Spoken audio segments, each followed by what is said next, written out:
Ya sahanya Imam Ghazali, dia tegur kita dalam kitab Ihya Ulumuddin. Dia tegur kita lagu mana?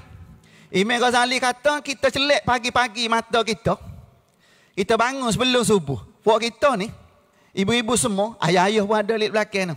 Dah. Buat kita, semolek-moleknya kalau dia masuk umur 40 lah ke atas ni. Kena ejah, kena kehir, kena pisah supaya kita bangun sebelum subuh. Ejah lah lagu mana pun. Nak kena tidur awal ko, nak kena koci je ko, nak kena pesel ko siapa-siapa sain tolong miss ko.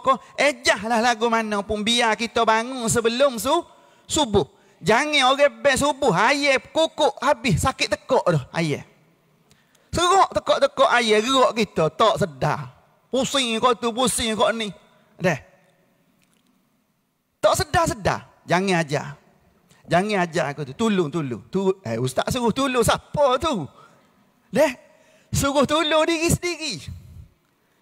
Suruh tolong diri sendiri. Biar kita bangun sebelum subuh. Bakti Imam Ghazali kata, ikhtiar ke biar kita bangun sebelum terbit fajar dengan maksud bangun pagi tu sebelum subuh. Pukul berapa nak sedap ni? Kalau tidur awal, pukul 4 boleh bangun dah. Tapi kalau tidur lewat, pukul 12 baru tidur.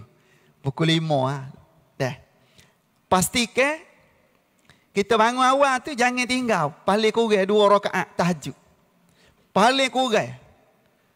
Jadi rutin harian, jadi kebiasaan kita. Biar jadi darah daging kita. Biar boleh bawa sampai ke mati suasana tu. Ingat dah.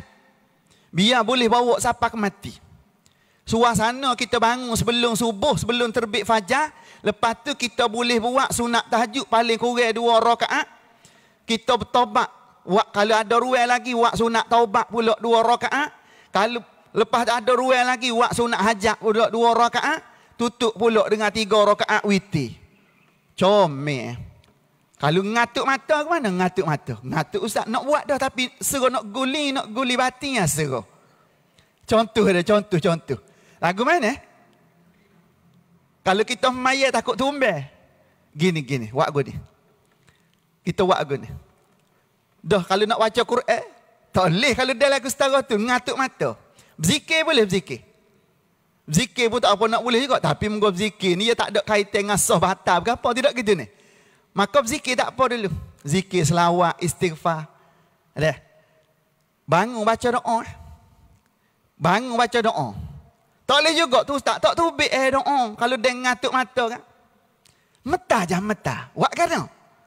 Dah ngatuk telajak kan? Ulama kata bangun ucap amin.